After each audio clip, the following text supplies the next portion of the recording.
Mike Lacon's lunchtime visits to his pick often make him feel transported directly to Hawaii. With its humble beginnings as a food truck, you can now find Kalua Pig and Spam Musubi at the brick-and-mortar storefront of Poi Dog.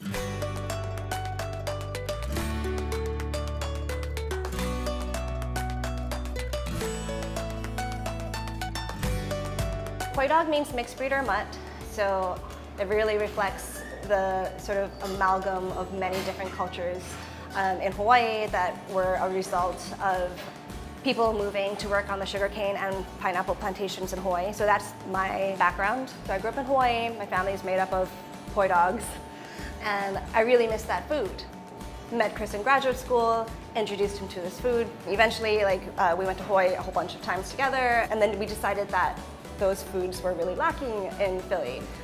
So what people can expect when they come to Poi Dog is the traditional fare that you would get like local cuisine in Hawaii, plate lunches, poke bowls, something that was very popular here, and a super friendly and welcoming environment.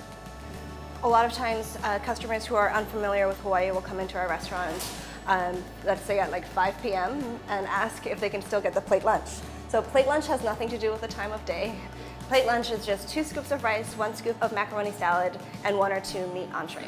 So it refers to the dish, not the time of day. When people leave our restaurant, we also want them to feel just generally well taken care of. And we, from the very get-go, when we were developing a team and staff here, that was one of our cornerstones for how we wanted the culture to be here. We wanted people to feel like they were treated with respect and welcomed, and we just, even if somebody's like, you know, having a bad day or whatever and coming in, like I want them to be able to walk out with a smile on their face. Mike, Hawaiian food is not really like a Philly thing, so why did you pick it? Because it's not a Philly thing, honestly. When I first learned what Poi Dog was, which is a Hawaiian restaurant, I was so intrigued. I've never really had Hawaiian food before, and so I walked in and just tried it, and I loved it. And I went back for lunch so many times. Every time I go, I have a great meal. I've discovered a love for Spam that I never thought existed in me, and I want to share that with as many people as I can because it's whimsical and fun and cool. Spam is interesting, and Hawaiian food is just so layered in like history and all of the cultures that have gone there, like before even Americans had gotten there. So it's got a lot of Portuguese influences, a lot of Filipino influences, but the Spam is an influence from World War II because it was army rations. So when you go, how often do you get the Spam Musubi? Sometimes I just walk in and only get that, and I just walk out and I eat it on the street. It's just like a little rice rectangle, like yay big, and then there's like a large piece of Spam on top, and it's wrapped in nori, and it has furikake in between, which is like a sesame seaweed kind of seasoning, I think. And it kind of looks like a piece of nigiri, sushi, but like with Spam instead of fish. How do you eat that while you're walking down the street? Just like it comes in saran wrap, and I just sort of eat it and walk around. Like a sandwich? Totally, wow. Yeah.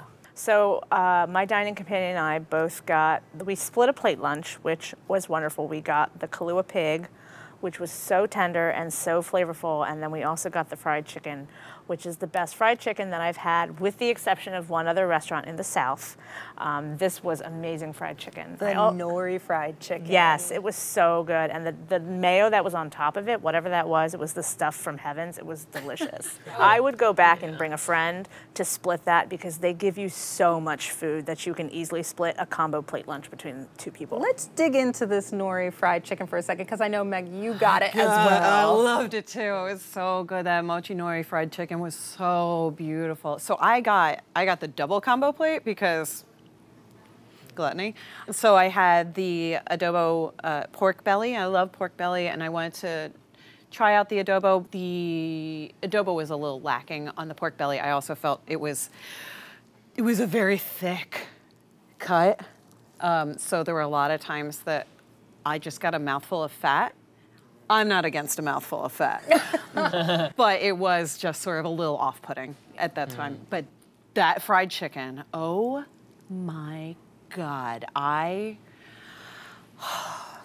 am going back, and I am going to just order it and order it and order it until I have exhausted myself on fried chicken. It is so good. I believe that fried chicken was kind of the OG dishes that Kiki and Chris had done at the beginning when they were food truck. I hope so. I hope that so many people have eaten this and will continue to eat it, because it's not, I don't love a large like piece of fried chicken. That's just not generally a go-to for me, like a drumstick or anything like that. And this is the best possible way to eat a piece of fried chicken.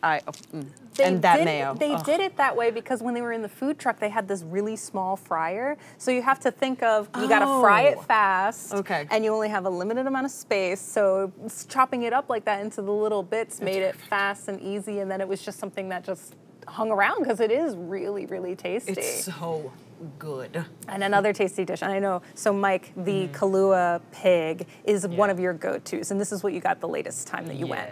Yeah, I love the Kalua Pig and cabbage. Both of them together, like, I don't know, something about the slow roasted pig is just, I love that sort of taste. It's like not quite smoky, but it's just really savory and salty and umami. I love the macaroni salad that it comes with. Yeah. That's also like a really interesting thing that's feels like Midwestern, and I was surprised to see there. But come to find out, it's a very popular side dish in Hawaii. Yeah. Did you also get the poke? Because she has a very particular style of poke. It does not come with avocado. It's not a California style. It is a Hawaiian style poke. Tell us a little bit about that. Well, it's really just fish and rice. I mean, I think there was some soy sauce on ours. We got one that was a shoyu ahi poke, and we got it without sesame because one of the people that I brought is actually allergic to egg and sesame, and so they were very cognizant about that, and they recommended that dish, and it was really, really good. I loved the rice. Just the rice by itself was really, like, I don't know what the taste was, but it was savory. But it was seasoned. It was seasoned in some way, and I really, really enjoyed that. We also got the lomi lomi salmon, which was not, it was kind of a miss, and then the chicken long rice, which for me was a total miss. It was not well described on the chalkboard. It just said chicken rice noodles, and that was it. So I thought, okay, they're like typical Thai rice noodles. They're gonna be the ones that are like kind of pearly in color. They were not, they were really gelatinous, and it was a little off-putting. And they did not taste good. So let's dig into some desserts, because the desserts can be really exciting. And I know two people got the donuts, right? The Pandan Doughnuts? Yeah. Yes, tell us a little bit about that, Meg. I don't know. I think maybe the oil wasn't very hot. My donuts were a bit dense and pretty oil heavy. Once I got into the direct center of the donut, which was a like charming light green color because of the pandan, that was a lovely cake, but it was more, it had more of a funnel cake kind of dough and oil feel, which is delicious, but not what I expected. I think it was a miss for me. Yeah. I didn't expect that either, but for me that was kind of a hit. It kind of reminded me of a dessert that I had that my grandmother made when I was a kid. It was just fried dough with a little bit of powdered sugar on top. So it had sort of a funnel cakey texture to it. It was like really fluffy and like really interesting. Was a little bit oily, but I really liked it. And I wasn't expecting that when I ordered a donut. And Julie, what was the name of the chocolate pudding dessert that you got? It's called Halpia, or at least that's what I thought it was called, because that's how it looked to be pronounced. And it was a chocolate coconut pudding, and the chocolate was not very overpowering. It was a real subtle flavor. The coconut was wonderful. There was chunks of coconut in it. It was cool, and it was creamy, and it was really delicious, and I would definitely go back to have that again. So Mike, Poi Dog was your recommendation. Sum it up for us. It's an adventure to Hawaii, to a food truck, and to great food. Julie, sum up Poi Dog for us. I would say that it's a wonderful value for a lunch that you can easily split with a friend or a dining companion, for delicious fried chicken and wonderful Kalua pork. And Meg, sum up your Poi Dog experience. I'd say it is delicious Hawaiian plates at whatever pace you like to take it. Grab a bite at Poi Dog, located at 100.5 South 21st Street in Philadelphia, 215-279-7015. Open for lunch and dinner Monday through Saturday. Reservations are not accepted, and the average tab per person without drinks is $15.